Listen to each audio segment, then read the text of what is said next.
एकनाथ शिंदे भाषण करतात रावणाचं धन होणार आणि लगेच देवेंद्र फडणवीस म्हणतात की आम्ही लंकेत राहत नाही तेव्हा आमचं धन होणार नाही। यांच्यातच वांदा आता एवढं चाललेलं आहे की एकमेकाचं आता काय करतात अशी परिस्थिती या निवडणुकीत आहे। अजित पवारांचं काय चाललंय कुणालाच माहित नाही, त्यांचं वेगळंच चालू आहे। तिघांनी ठरवलेलं आहे की तू यांची मतं घे, मी यांची मतं घेतो, निवडून आल्यानंतर आपल्या कमी सीटा झाल्या तर आपण पुन्हा एकत्र येऊया आणि सत्ता या ठिकाणी स्थापन करू। एकनाथ शिंदेने फोन लावायचा, नदी पाहिजे इथं मिळेल का, मंत्री म्हणणार दिली।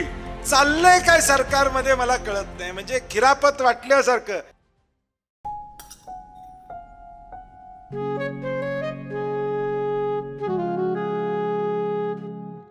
बाबा आज येताना बासुंदी घेऊन या ना। अगं कालच आपण आईचा वाढदिवस होता म्हणून आणली होती ना। ऐकलं, गोकुळची बासुंदी पुन्हा खावीशी वाटतेय। खरं सांगू, मलाही खावीशी वाटतेय।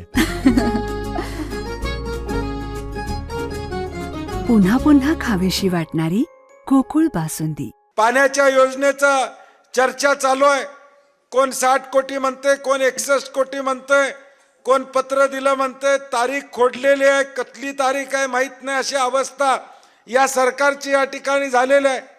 तरी नशीब चंद्रकांत दादा दुसऱ्या तारखेचं पत्र घेऊन आले नाहीत, म्हणजे पत्र आणलं असतं दादांनी तारीख दुसरी असती चुकून। मी काय भरोसा नाही या सरकारचा। आता टीव्ही उघडला की बघतोय आपण टीव्हीवर काय चाललंय।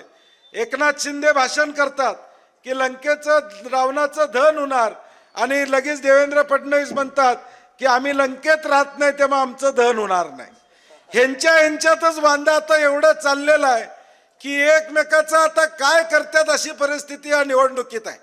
आता टीव्ही उघडला की लक्षात येईल तुम्हाला, एकनाथ शिंदे देवेंद्र फडणवीसांच्यावर बोलतात, देवेंद्र फडणवीस एकनाथ शिंदेंच्यावर बोलतायत। अजित पवारांचं काय चाललंय कुणालाच माहित नाही, त्यांचं वेगळंच चालू आहे। काय या सरकारमध्ये काय चाललंय याचा पायपोस कुणाला नाही आहे।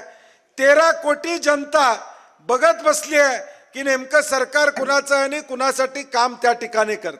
सिंधुदुर्गचा टीव्ही बघित लावला तर तिकडं राणे साहेबांचे एक चिरंजीव भाजपमध्ये आहेत, एक शिवसेनेमध्ये आहेत, दोघे एकमेकाचे पैसे पकडून द्या लागल्यात, दोघे एकमेकाचे पैसे पकडून द्या लागल्यात। शिंदे गटाचे आमदार म्हणतात की भाजपकडे पैसे आहेत आणि घरात जाऊन, मला वाटते निलेश राणे ना, जाऊन घरात जाऊन पैशाची बॅग ते पकडून देतात आणि सांगतात की भाजप पैसे वाटा लागले आणि हे करा लागले। हे सगळं टीव्हीवर गेले 8-10 दिवस आपण या ठिकाणी बघतोय की कशा पद्धतीनं सत्तेचा माज आलाय या मंडळींना आणि सत्तेच्या माजातून पैसा आणि पैशातून तुमची मतं विकत घ्यायची, हे या पद्धतीचा प्रयत्न आता महाराष्ट्रामध्ये सातत्यानं चाललेला या ठिकाणी दिसतो। हे तिघं एकमेकांमध्ये भांडतायत। आता तिघं भांडत असताना जाती जाती तणावाचे मुद्दे येत नाहीत। ज्यावेळी हे एकत्र होते विधानसभेला त्यावेळी मात्र जातीमध्ये तणावाची भाषणं या तिघांच्याकडनं होत होती।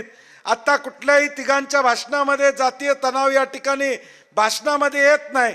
याचं कारण तिघांनी ठरवलेलं आहे की तू यांची मतं घे, मी यांची मतं घेतो, निवडून आल्यानंतर आपल्या कमी सीटा झाल्या तर आपण पुन्हा एकत्र येऊया आणि सत्ता या ठिकाणी स्थापन करू। परवा उपमुख्यमंत्री एकनाथ शिंदे आले पत्र घेऊन, आता ते लाईव्ह चालू आहे त्यांचं, ते मोबाईल लावतात मंत्र्याला, आधी मंत्र्याला सांगून ठेवतात माझा फोन येणार आहे, वय म्हणायचं आहेस तू।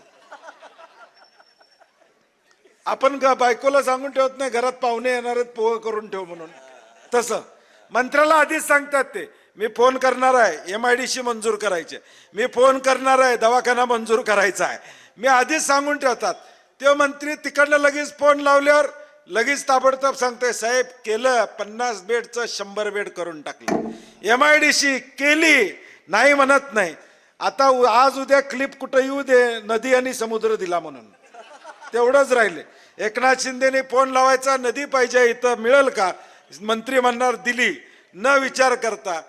चाललंय काय सरकारमध्ये मला कळत नाही, म्हणजे खिरापत वाटल्यासारखं।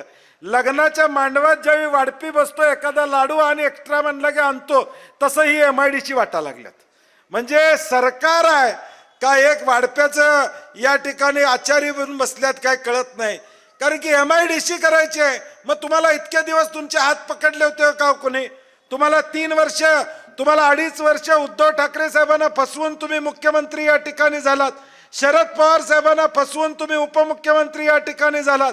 तुम्ही या सगळ्यांना पाठीत खंजीर खुपसून 2.5 वर्ष सत्ता उपभोगली. त्यावेळी तुम्हाला या योजनेचा या ठिकाणी आठवण आली नाही. त्यावेळी तुम्हाला हातकणंगले नगरपंचायतच्या योजनेची आठवण आली नाही. तुम्हाला 3 तारखेलाच हे पत्र काढायची इच्छा या ठिकाणी कशी होती?